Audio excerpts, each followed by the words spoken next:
우리가 믿음 생활을 한다라고 할 때 우리는 뭔가 책임을 지고 살아갑니다. 그렇죠? 그리고 우리 지난 시간에 함께 공부한 것 중에 책임을 질 뿐만 아니라 좀 더 어려운 게 있는데 그게 뭐라 그랬죠? 내가 꽉 붙잡고 있는 뭔가를 내려놓는 것. 그게 참 어렵다 그랬습니다. 왜냐하면 그것들이 각자 나의 생각, 나의 지식이기 때문입니다.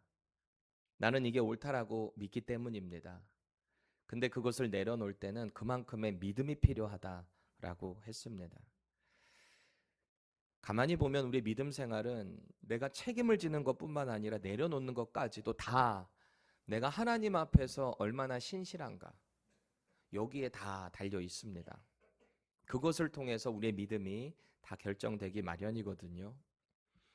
우리가 앞서 살펴본 르우벤 장자죠.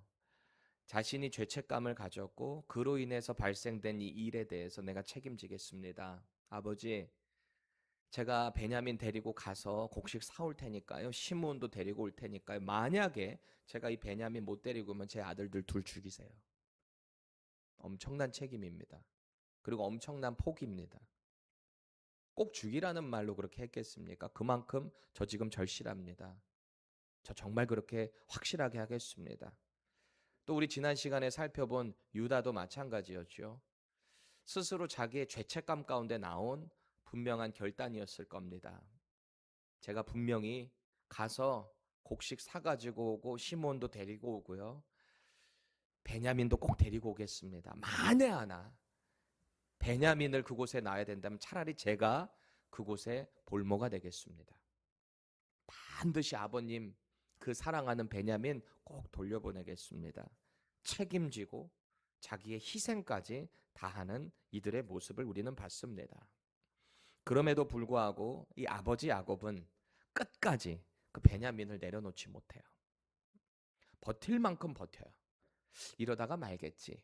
기근 오다가 말겠지. 일단 가지고 온 곡식 가지고 버텨보지 뭐. 그런데 하나님은 그 야곱을 끝까지 몰아붙이셨어요. 기근이 점점점 더 심해져서 도저히 버틸 수 없는 상황이 되니까 또 그 곡식을 사러 가야만 했습니다. 아마 야곱도 알고 있었을 거예요. 베냐민이 반드시 가야 그 거래가 성사된다라는 거. 그런데 그걸 내려놓을 수가 없었죠. 그러니까 하나님은 더 그를 몰아가실 수밖에 없었어요. 그래서 우리가 지난 시간 마지막 나눴던 그 말씀의 내용이 결국은 그 베냐민을 포기합니다. 내려놓습니다. 그리고 하나님의 은혜를 바랍니다. 그냥 보내는 게 아니라 그 토지에 있는 여러 가지 특산물들 바리바리 싸가지고 아들들과 함께 보냅니다. 그리고 역시 베냐민도 보냈지요. 하나님의 은혜만 붙잡을 뿐입니다. 자, 믿음의 사람이 그 믿음의 주체가 되시는 하나님을 붙잡고 그분에게 은혜를 구할 때 그 하나님이 은혜 주실까요? 안 주실까요? 주시지요. 하나님께 내 인생의 문제를 맡겨드렸을 때 그분이 역사하시지 않겠습니까? 오늘 그렇게 본문의 이야기가 연결되고 있습니다. 아무것도 예측할 수 없는 상황이에요.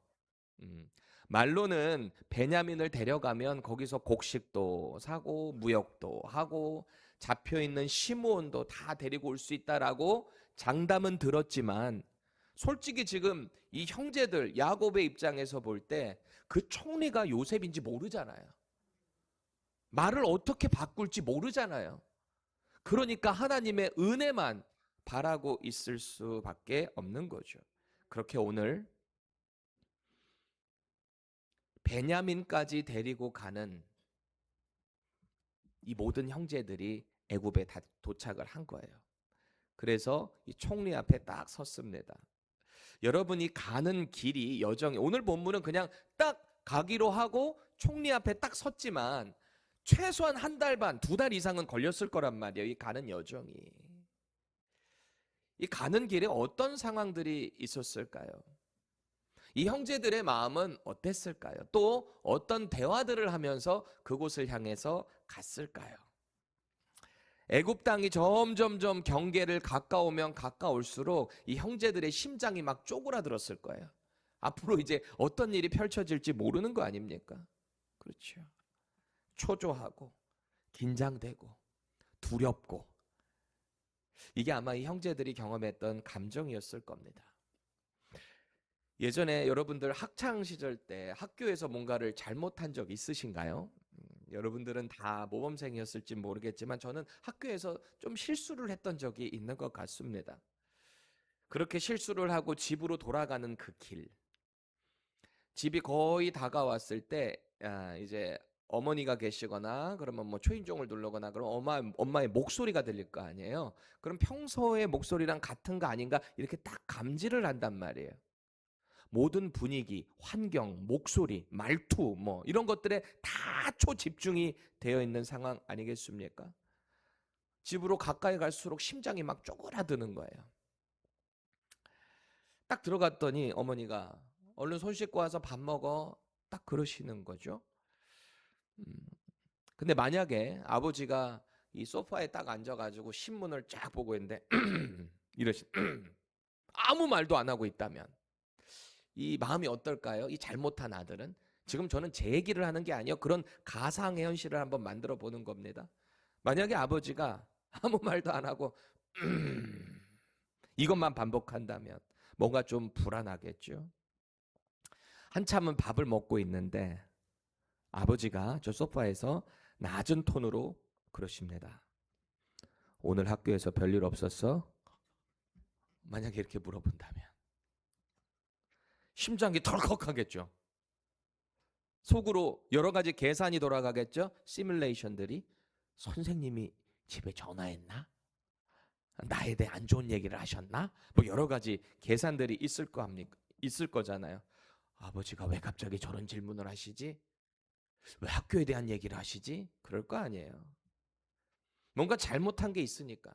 집안의 분위기, 공기, 말투 이런 것에 다 예민해져 있을 수밖에 없는 겁니다. 그런데 만약에 설사 자식이 아무리 큰 죄를 지었다 해도 사실 뭐 그렇게 두려울 일은 없어요. 왜? 정상적인 아버지라면 아니 그 자식 뭐 어떻게 진짜 죽이기라도 하겠습니까? 그렇게까지는 아닐 거 아니에요. 최소한 여기에 아버지, 어머니, 부모님이라고 한다면 이 안전장치는 있는 거예요. 어느 정도의 이 보더 라인이 있는 거예요. 징계를 하더라도. 그러니까 자녀들은 그렇게 두려울 것까지는 없는 거거든요. 그런데 지금 이 이스라엘의 아들들을 한번 생각해 보세요. 애굽의 총리입니다. 그 앞에 섰는데 지금 어떤 상황이 펼쳐질지 아무것도 알 수가 없어요.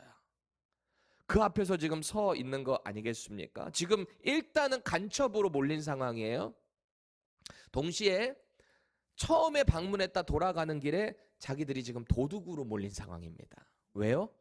그 곡식에 대한 돈을 분명히 냈는데 자루 아귀에 보니까 여간에 그 열어보니까 돈이 그대로 들어있거든요. 큰일 났다. 우리 이거 도둑으로 또 몰리게 생겼구나. 간첩의 도둑놈까지. 지금 한 방에 갈 수 있는 상황이다라는 겁니다. 그러니 하나하나 말투, 상황, 공기에 예민하게 되어 있죠. 우리 믿음 생활에서도 때때마다 우리를 쪼여오는 어떤 불안감과 두려움이 있을 수 있어요. 우리 믿음 생활하면서도. 그게 왜 불안하고 두렵고 이런 감정들이 우리를 쪼여오는가 가만히 생각을 해보면 이게 불안감이 어떤 죄책감이랑 연결되어 있다면 어떨까요? 내가 뭔가에 하나님 앞에 죄를 지었는데 이게 두려움 가운데 상황이 자꾸 막 그렇게 펼쳐지다 보면은 하나님을 막 점점 더 두려워하게 될 수 있다라는 거거든요. 현실에서 펼쳐지는 일을 그대로 보지를 못해요. 이게 다 내 죄랑 연결된 거 아닐까? 두려움 가운데 빠질 수 있다. 그렇게 두려워하잖아요. 그럼 우리가 믿음 생활이 주눅들게 돼요. 나까짓 게 뭘 할 수 있어? 하나님은 우리를 그렇게 부르시지 않았거든요. 우리가 뭔가 대단해서 우리를 부르신 게 아니거든요. 우리 믿음이 뭔가 행위가 대단해서 부르신 게 아니라 그저 은혜로 부르셨던 거잖아요. 근데 우리가 자꾸 믿음 생활하다 보면 착각을 하게 됩니다. 내가 이거 헌금을 안 해서 하나님이 나에게 이런 사고를 당하게 하셨나? 내가 주의를 못 가가지고 하나님이 나를 이렇게 치셨나? 막 모든 것들이 내가 뭔가 못한 것, 하나님과의 관계에 있어서 나를 자꾸 쪼여온다라는 겁니다.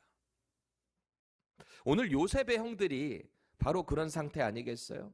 22년 전에 동생 요셉 미워해가지고 막 시기하고 질투하고 결국 노예로 팔아먹었던 것 아니겠습니까? 그런데 지금 자기들 눈앞에 있는 이 이집트의 총리가 그 요셉이라고 상상이나 했겠습니까? 그냥 그 동생은 잊혀진 동생이에요. 분명히 죽었을 거라고 생각했을 겁니다. 그렇죠? 그런데 가만히 보면 죄는 잊혀지는 게 아니에요. 여러분 잘 생각해 보세요. 여러분들이 뭔가 죄를 지었을 때, 우리가 무슨 죄를 지었을 때 하나님 앞에서 그 죄는 잊혀지는 게 아니라 우리가 잊으려고 애쓸 뿐입니다. 죄는 잊혀지지 않아요. 그 죄가 주변 환경이나 그때의 분위기나 그때의 뭔가 정황들이 조금이라도 우리를 탁탁탁 치기 시작할 때, 보여지기 시작할 때 그때 죄의 트라우마가 다시 우리를 확 올가맬 수 있어요. 이거는 20년이 지나도 30년이 지나도 마찬가지입니다. 그게 들춰지는 순간 그때의 죄의 파워가 다시 한번 우리를 확 올가맬 수 있다라는 거거든. 그래서 죄는 잊혀지는 게 아니라 잊으려고 하는 것뿐이다 라는 거예요. 이 형들은요, 자신들이 동생을 팔아먹은 그 사건을 그 누구도 알 수 없다라고 생각했어요. 자기네들끼리 서로 이렇게 스필 아웃 하지 않는 이상은 완전 범죄를 했다라고 생각했을 거거든요. 자기 아버지도 속였잖아요. 동물의 피 그 요셉의 옷에 묻혀다가 갖다 드렸으니까 아버지가 막 엉엉 울고 난리 난 거 아닙니까? 내 아들 죽었구나. 내 아들 요셉이 죽었구나. 동물에게 찢겨 죽었구나. 야곱에게 있어서 요셉은 이미 죽은 아들이에요. 그렇죠? 그리고 자기들 스스로도 속이면서 살아왔을 거예요. 안 죽인 게 어디야? 우리가. 그냥 혹시 거기 가서 뭐 잘 먹고 잘 살든지 그건 지가 알아서 할 일이고 더 이상 우리 안에는 속하지 말아야 돼. 요셉은. 우리 차라리 잘한 거야. 쉬, 서로 그 얘기하지 말자.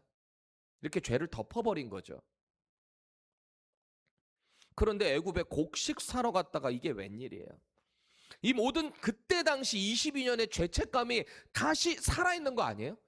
그러니까 그 3일 감옥에 갇혔다가 나왔을 때 그 총리 요셉이 앞에서 보고 있는지도 모르고 히브리 말 할 줄 모르는 줄 알고 자기들끼리 뭐라 그래? 르벤이 뭐라고 합니까? 그때 그 동생을 한 게 그 피가 우리에게로 돌아오는 거야. 그 형제들이 그랬잖아요. 그 안에서 우리가 그때 그 동생이 슬퍼하고 아파하고 있을 때 모른 척했던 게 이렇게 우리에게 화가 임한 거야. 다 잊은 줄 알았거든요. 22년이나 지났다니까요. 근데 그 죄가 이렇게 확 다시 올라올 줄 그들이 상상이나 했겠습니까? 그런 상황에서 그 땅의 총리가 그랬거든요. 그래, 너희들 한 아버지 아들이라 그랬지? 그럼 집에 있는 그 막내 데리고 와봐. 그럼 내가 믿어줄게. 이게 얼마나 깜깜한 일입니까? 아버지가 그 베냐민 아끼겠다고 이 애국 갈 때도 꼭 붙잡고 있었던 거거든요. 안 놔줬던 거거든요. 근데 그 아들을 데려온다고? 이거 상상도 할 수 없어요. 아버지가 절대 안 내줄 거 이 형제들도 잘 알고 있습니다. 그런데 지금 어쨌든 그 아버지가 이 베냐민을 내줬어요. 그리고 결국 지금 총리 앞에 다시 서 있는 거 아닙니까? 얼마나 불안했을까요? 얼마나 두려웠을까요? 그런데 성경은 이걸 분명히 말하고 있는 거죠. 이 모든 세팅이 하나님께서 하셨다. 그들을 죄 가운데로 몰아가셨고 죄책감이 다시 살아나게 하셨고 그 가운데 그들에게 회개를 요구하실 뿐만 아니라 이제 그 회복을 통해서 이스라엘을 회복시킨다. 구원의 길로 인도하신다.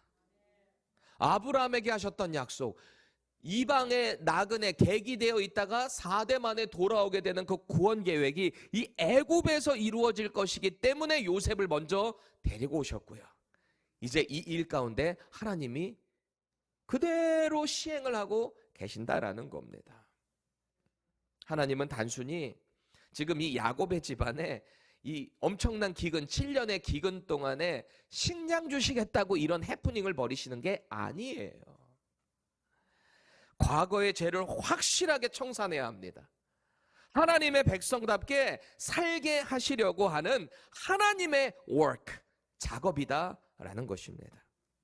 그러니까 지금 형제들이 가지고 있는 이 죄책감, 그것에 더해진 지금 두려움, 이 상황에서 뭐가 제일 필요한 거죠? 지금 형제들에게 뭐가 필요한 거예요? 하나님의 은혜. 회개로부터 부어지는 하나님의 은혜.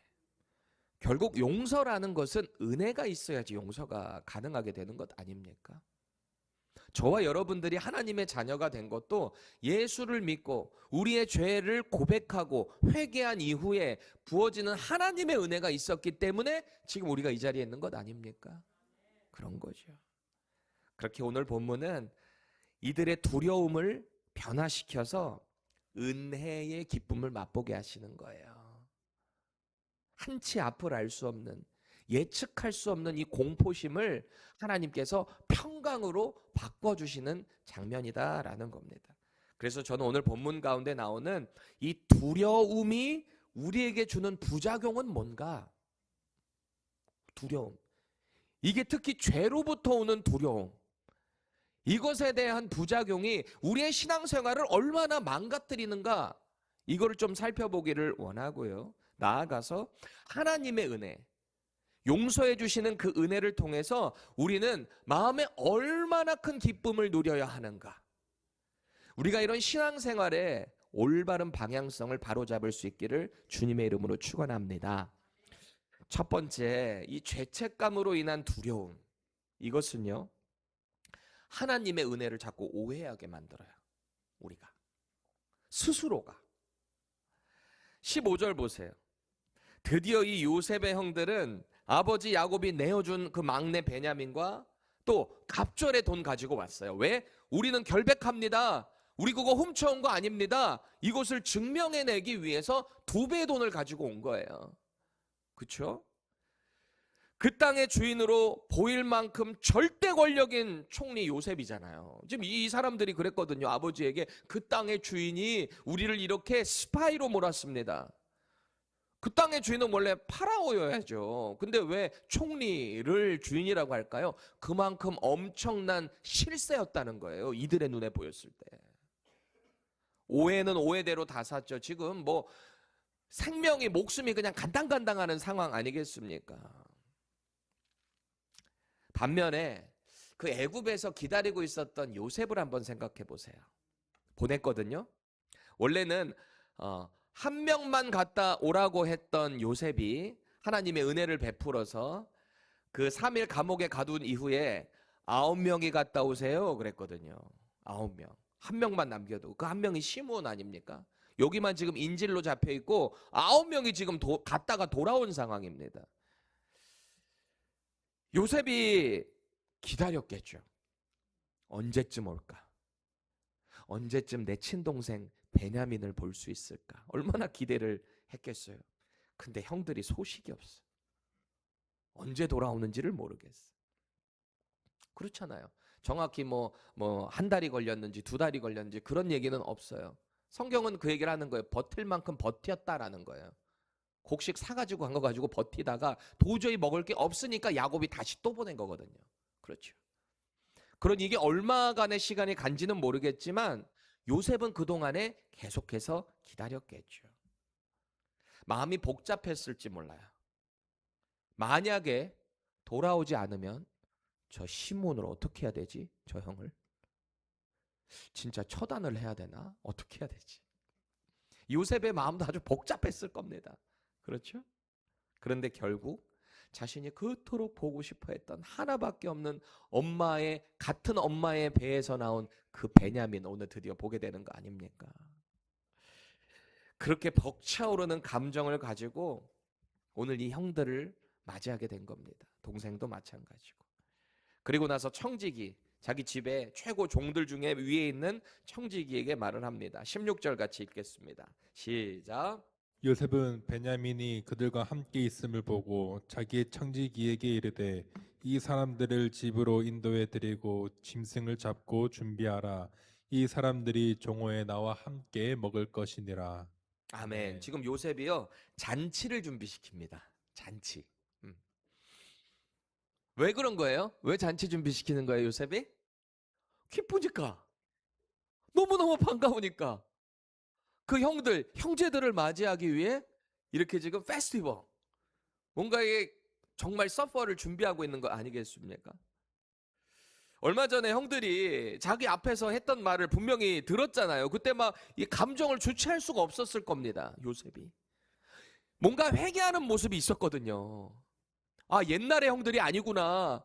나에 대해서 지었던 그 죄에 대해서 분명히 자각을 하고 있구나. 그렇게 요셉도 봤거든요. 그러니까 지금 잔치를 준비하는 것 아니겠어요? 그리고 지금 약속대로 또 베냐민도 데리고 왔네요. 약속도 지켰고 뭔가 변화도 됐고, 아, 잔치를 벌이면서 이제 하나하나씩 오픈을 해야 되겠구나. 요셉이 계획을 했겠죠.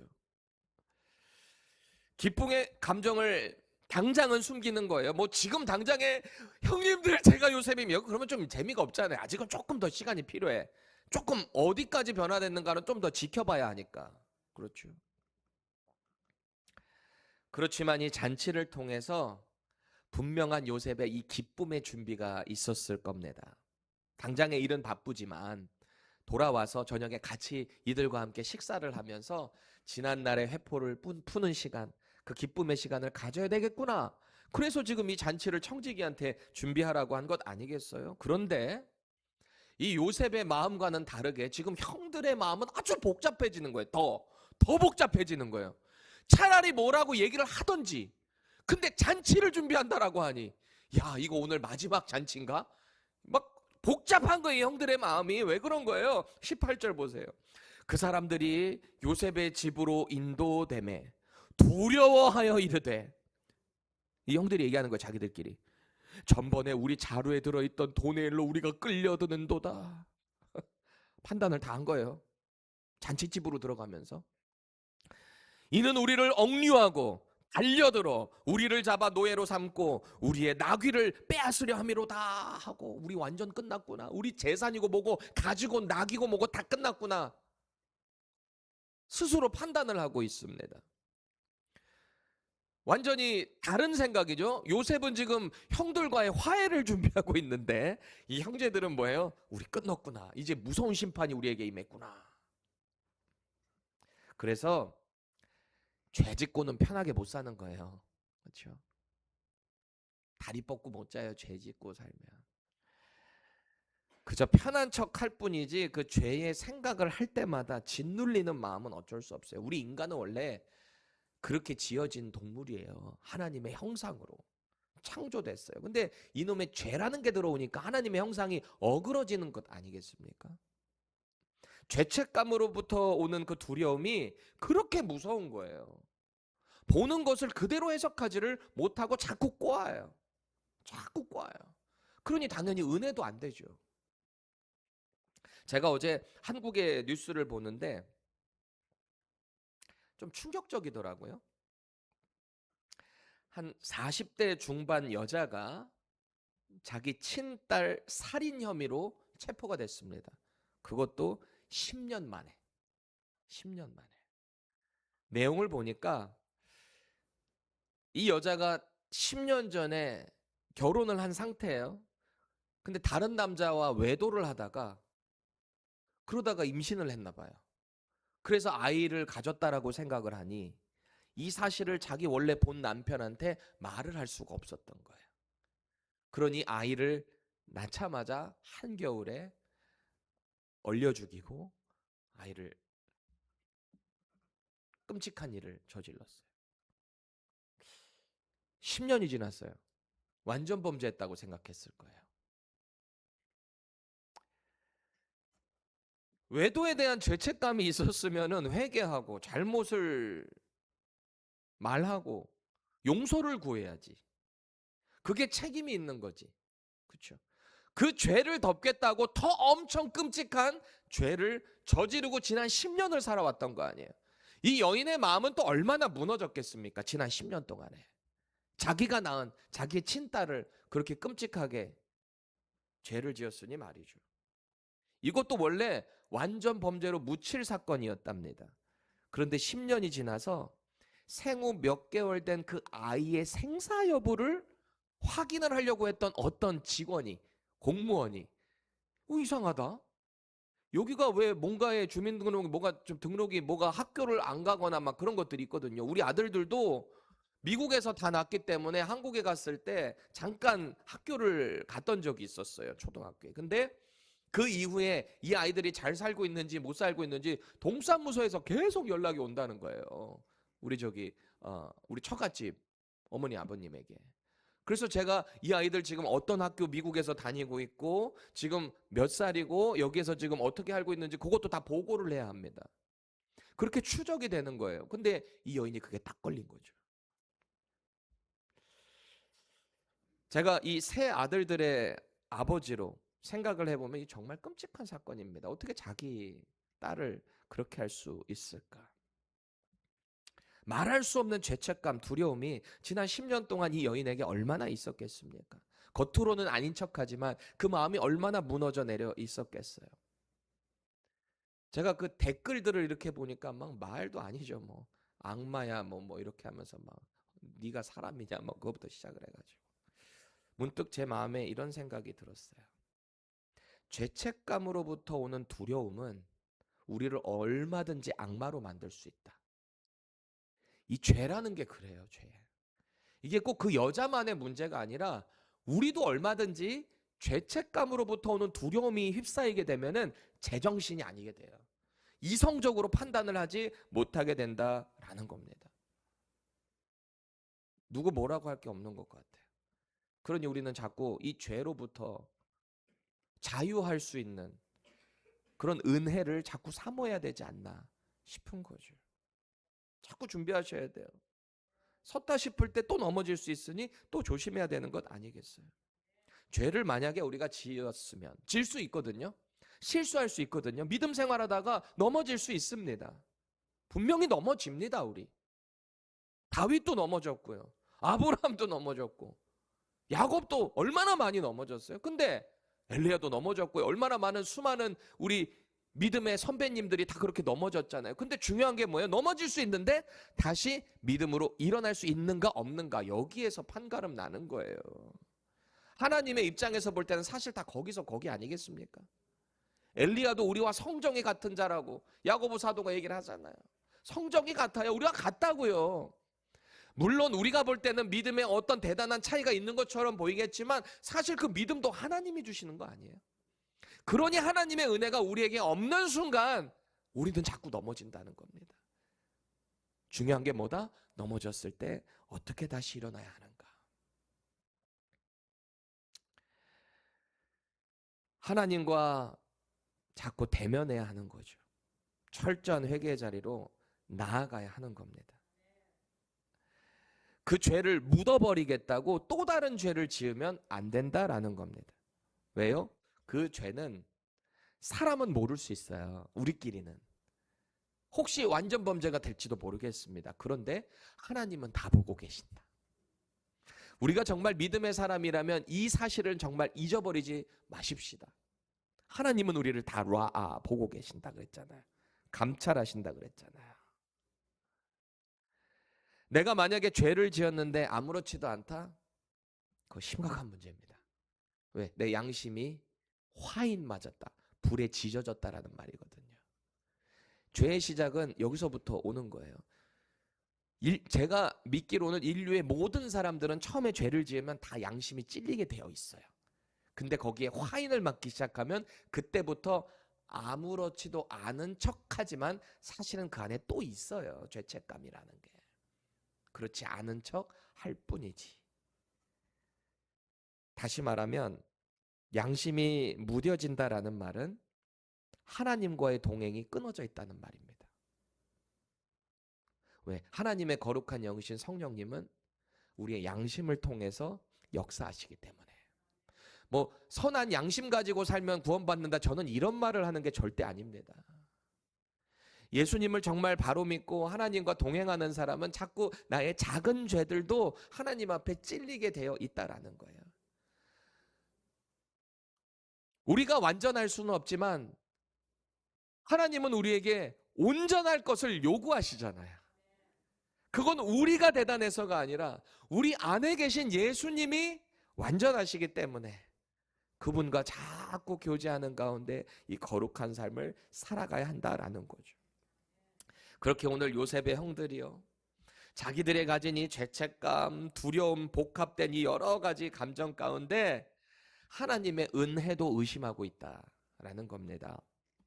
내 죄책감 때문에 자꾸 하나님이 열어주셨는데, 하나님이 지금 요셉을 통해서 화해, 회복의 길을 열어주고 계시는데 말이죠, 잔치를 열어주려고 하는데 말이죠, 자꾸 의심하는 거죠. 우리 신앙생활도 마찬가지예요. 내가 열심히 기도했어. 하나님이 내 기도를 응답해 주셨어요. 나를 긍휼히 여겨주셨어요. 그래서 뭔가의 길을 이렇게 확 열어주셨는데 이게 뭐가 또 문제가 되는 거 아닐까? 의심을 해요. 우리가 자꾸 왜 이런 의심이 드는가? 하나님을 보는 게 아니라 자꾸 나를 봐서 그래요. 연약한 내 믿음, 죄 많은 나의 과거, 그거를 볼 때마다 우리는 자꾸 주눅들게 되거든요. 다시 한번 말씀드립니다. 하나님은 우리가 뭐 대단해서 구원해 주신 게 아닙니다. 그저 예수 믿는 믿음, 그 하나를 우리에게 허락하셨고 그 믿음 가운데 우리의 모든 죄를 다 그분의 보배로운 피로 덮어주셨다는 사실, 이것을 잊지 마시기 바랍니다. 은혜는 은혜로 받아야 돼요. 자꾸 내 행위로 그것을 어필하면 안 되는 겁니다. 우리에게도 이런 모습이 있지는 않은가 돌아보셔야 돼요. 이거는 겸손의 문제는 아닌 것 같아요. 조심성의 문제도 아니고 이게 어떻게 보면 kind of 불신일 수 있다는 것을 기억해야 합니다. 여러분 예수님 믿고 거룩해지셨어요? 여러분 거룩하세요? 여러분 세인트세요? 성인이세요? 왜 웃으세요, 집사님? 우리 성인이에요. 베드로, 야고보, 요한 이런 사도들만 세인트 존, 세인트 피터 이런 게 아니고요. 우리도 다 세인트라고요. 왜? By the grace of Jesus Christ. 예수 그리스도의 십자가의 은혜.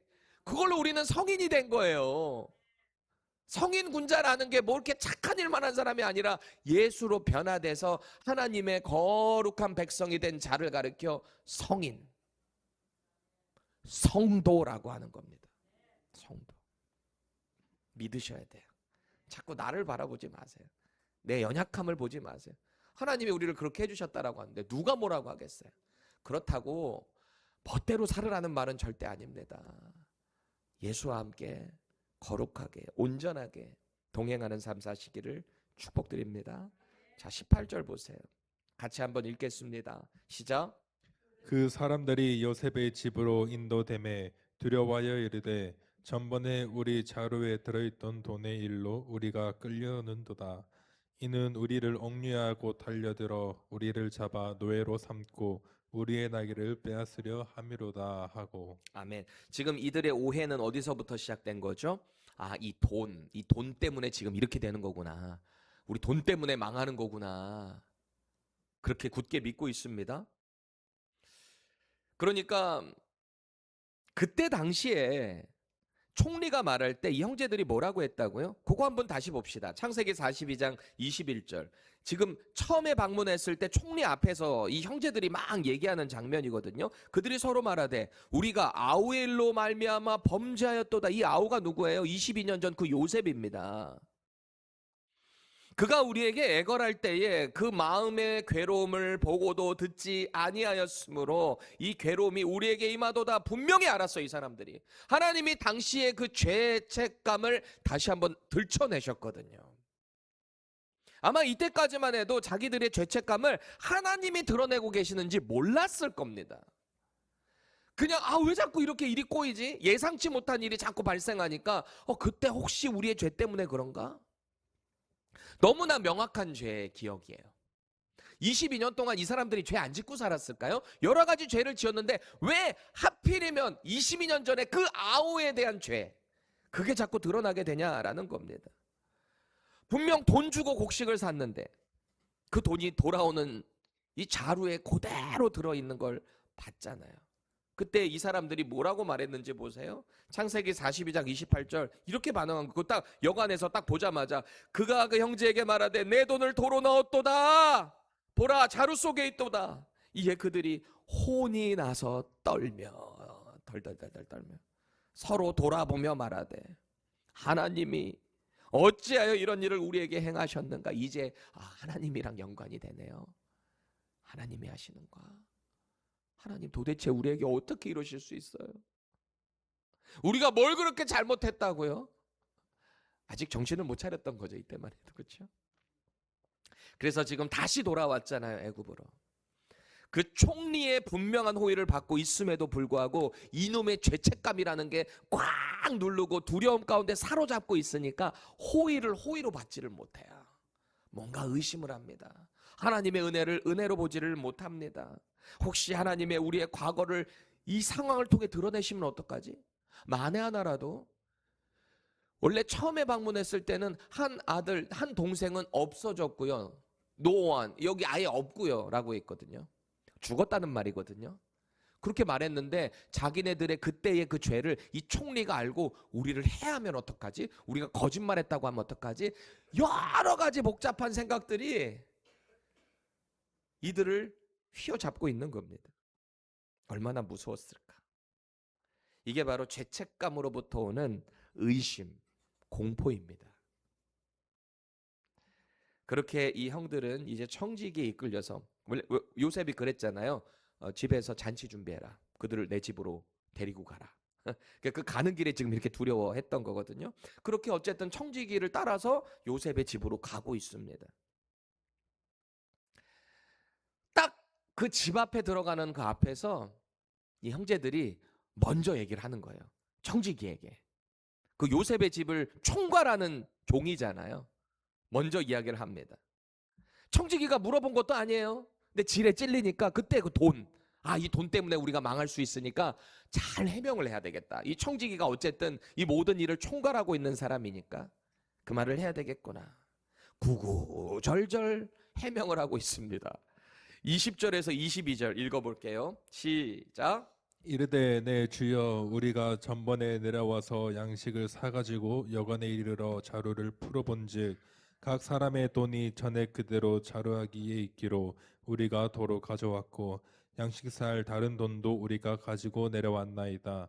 우리의 돈을 우리 자루에 넣은 자는 누구인지 우리가 알지 못하나이다. 아멘. 지금 이 사람들이 이렇게까지 자세하게 설명하는 이유가 뭐예요? 자기네들은 결백하니까. 진짜 그렇게 가지고 온 게 아니니까요. 이렇게 말할 수밖에요. 그런데 그 내면을 보면은 죄책감과 두려움 때문에 아마 벌벌벌벌 떨면서 말했을지 모르겠습니다. 원래 사람이 죄 짓잖아요. 그러면 쓸데없는 변호를 막 늘어놓기 시작해요. 굳이 그런 말까지 안 해도 되는데 다 물어보지도 않았는데 말을 할 수도 있습니다. 저도 어렸을 때 이런 일들을 경험했고요. 아마 여러분들도 있을 겁니다. 집에서도 저는 자주 봅니다. 굳이 물어보지도 않았는데 자기들이 찔리는 게 있을 때 말을 할 때가 있거든요. 이런 죄책감과 두려움에 하나님의 은혜가 임하잖아요. 그럼 어떤 감정이 우리 가운데 있을까요? 두려워, 죄책감 가운데. 그거를 말했는데 그 다음에 하나님의 은혜가 임하면 당연히 기쁨으로 바뀌죠. 두려움이 변하여 기쁨이 되는 거죠. 23, 24절 제가 읽어드릴게요. 그가 이르되, 청지기가 말하는 거예요. 너희는 안심하라. 두려워하지 말라.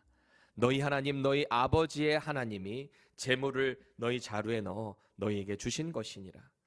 너희 돈은 내가 이미 받았느니라 하고 시므온을 그들에게 이끌어내고 그들을 요셉의 집으로 인도하고 물을 주어 발을 씻게 하며 그들의 나귀에게 먹이를 주더라. 아멘. 저는 이거를 보면서도 역시 요셉은 하나님의 사람이구나.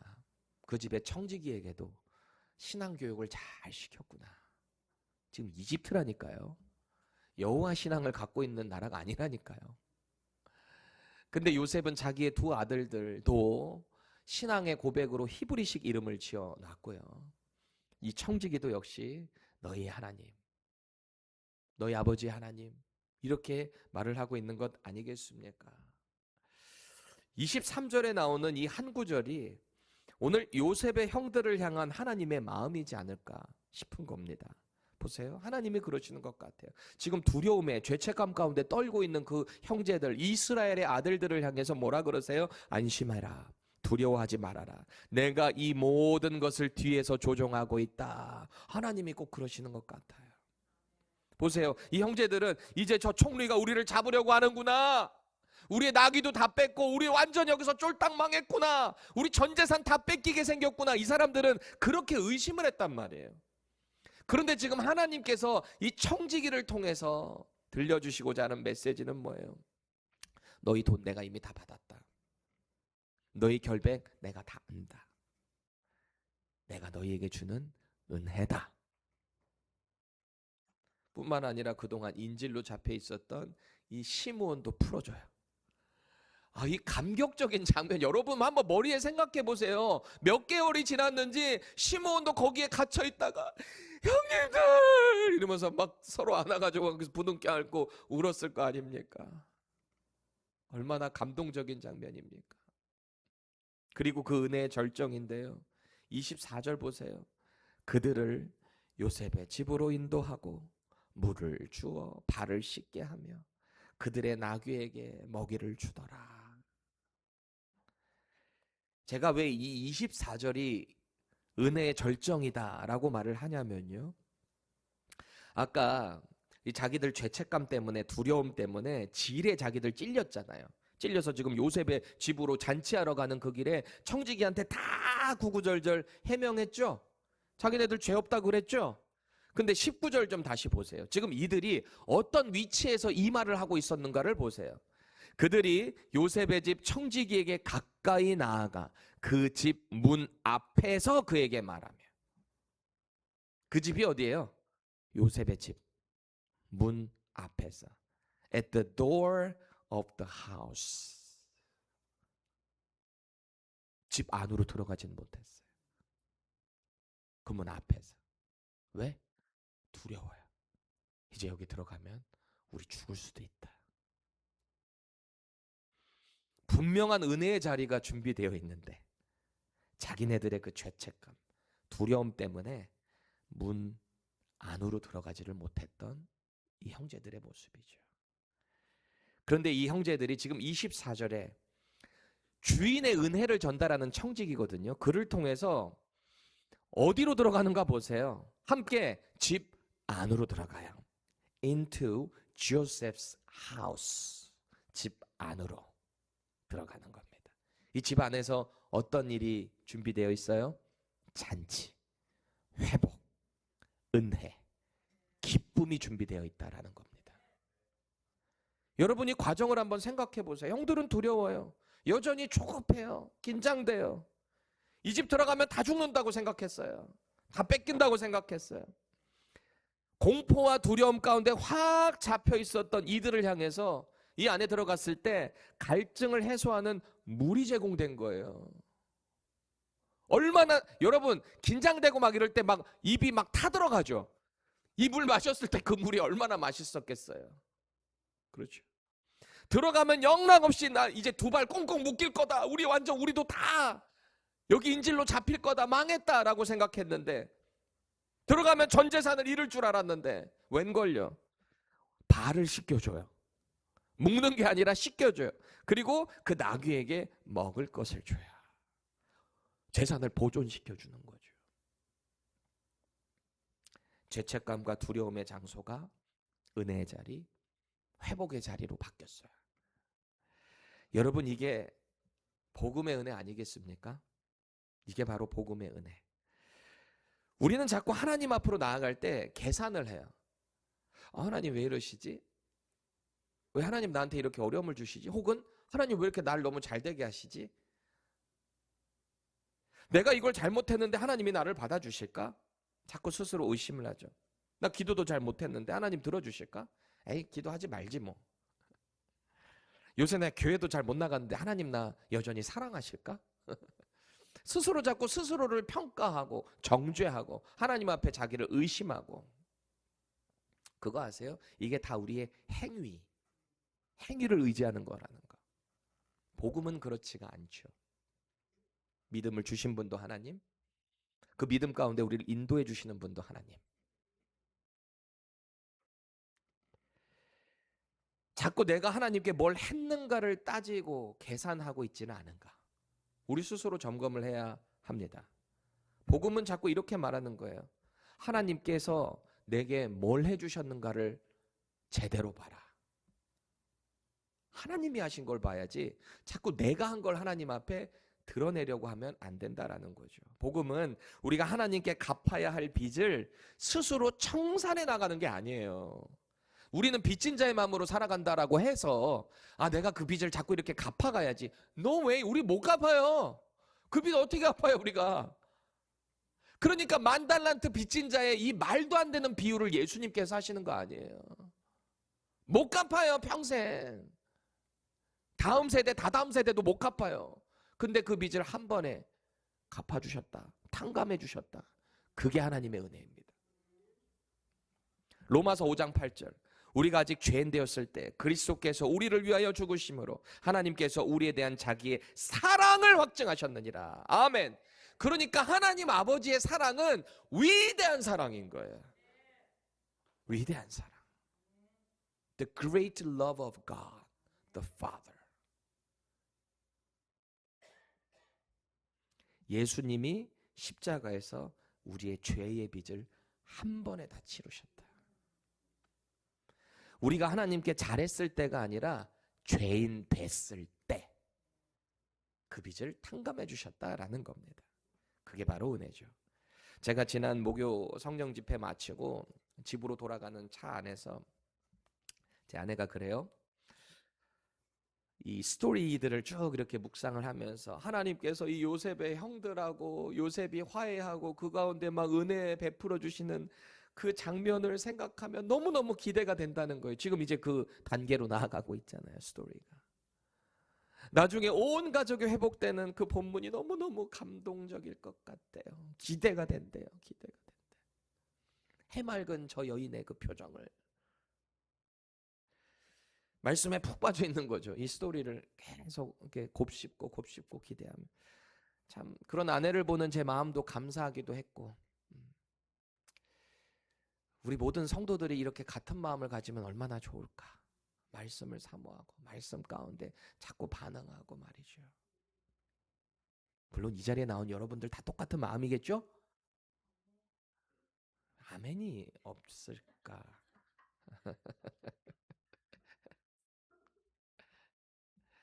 제가 그때 그 얘기를 듣는데 이런 마음이 들었어요. 문득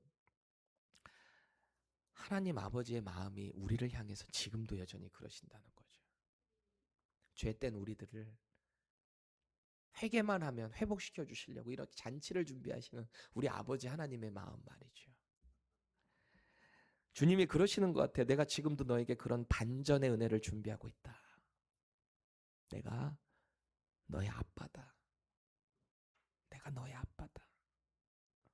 두려워하지 말고 내 앞에서 온전해라. 내가 너에게 바라는 것은 그거 하나야. 내 아들 예수와 함께 나의 거룩한 영 성령과 함께 그냥 온전하게만 행해. 나는 너를 그 자체로 사랑한다.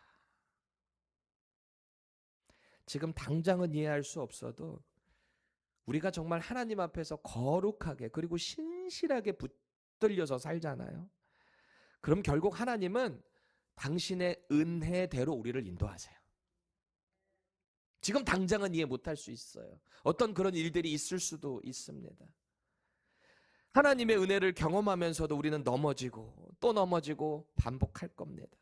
그럼에도 불구하고 우리는 그 하나님의 은혜로 다시 일어선다는 겁니다.